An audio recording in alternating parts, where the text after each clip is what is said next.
In his 2016 Christmas speech, Vladimir Putin dropped some bombshells on the New World Order that were completely ignored by the mainstream U.S. press.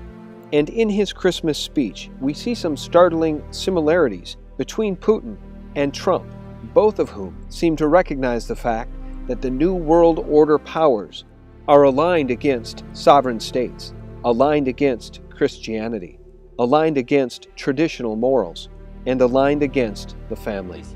In his incredibly important speech, Putin says, "We see that many Euro-Atlantic states have taken the way where they deny or reject their own roots, including their Christian roots, which form the basis of Western civilization.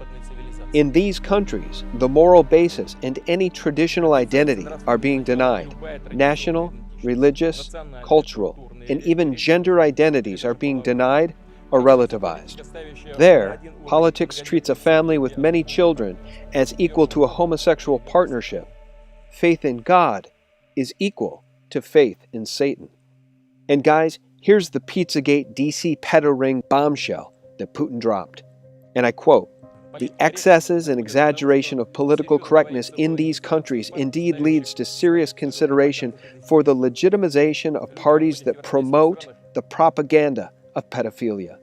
Putin clearly knows about the elite's penchant for pedophilia, and Tom DeLay himself has warned the American people. Well, we've already found a secret memo coming out of the Justice Department. They're now going to go after 12 new perversions, things like bestiality, polygamy, having sex with little boys and making that legal. Putin continues, "The people in many European states are actually ashamed of their religious affiliations and are indeed frightened to speak about them." Guys, as a side note, for those who've never read the Protocols of the Elders of Zion, which is claimed to be nothing more than a hoax or a forgery, I'd encourage you to read those protocols and then consider the war that is being waged that Putin is describing in this speech, and then ask yourself, is something behind the scenes driving this agenda? And do Donald Trump and Vladimir Putin stand in some opposition to it? Putin says Christian holidays and celebrations are abolished or neutrally renamed, as if one were ashamed of those Christian holidays. With this method, one hides away the deeper moral value of these celebrations.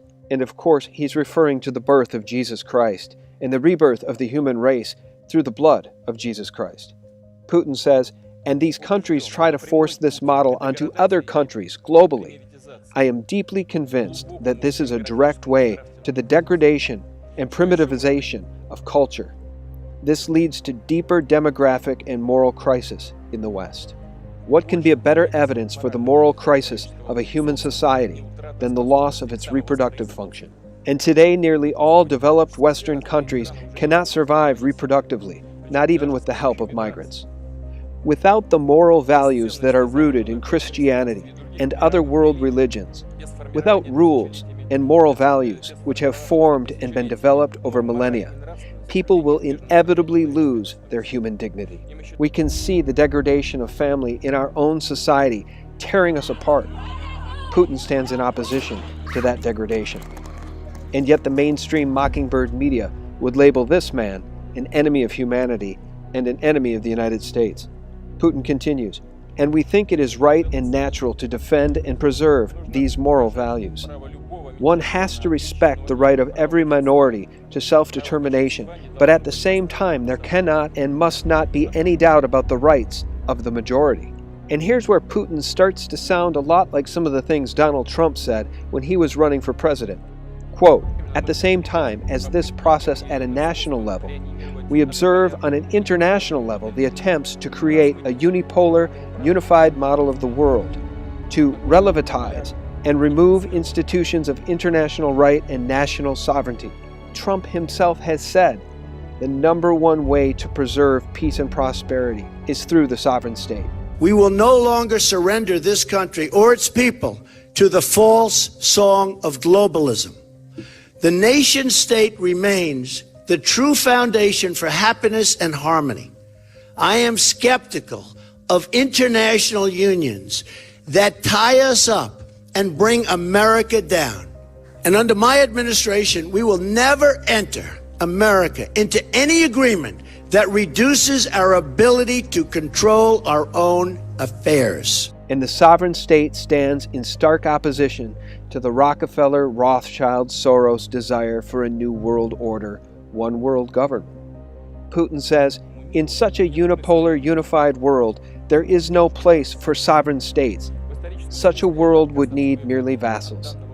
And when he refers to vassals, think of the way the EU is set up. Thank goodness it's falling apart. But the EU has unelected bureaucrats in Brussels that supersede democracy, that supersede the will of the people, and that in turn only enforce the tyranny of the banking elite which controls the EU. And in this clip, Putin concludes, from a historical perspective, such a unipolar world would mean the surrender of one's own identity and of God-created diversity. Guys, when he says the surrender of one's own identity, it is exactly what the New World Order wants. It wants to cloud the lines between men and women, between right and wrong. It wants willing subjects that will bow down before the technological beast system of one world government, of one world currency, of the will of the banking elite, the satanic banking elite, as exemplified by Pizzagate, by Pedogate, by Jimmy Savile, and those that would cover up the crimes against children. The most important part of this speech, and I'll allow Putin to say it in his own words. Политкорректности доходит до того, что всерьез говорится о регистрации партий, ставящих своей целью пропаганду педофилии. Thanks for watching, and for real news 24/7, visit us at sgtreport.com.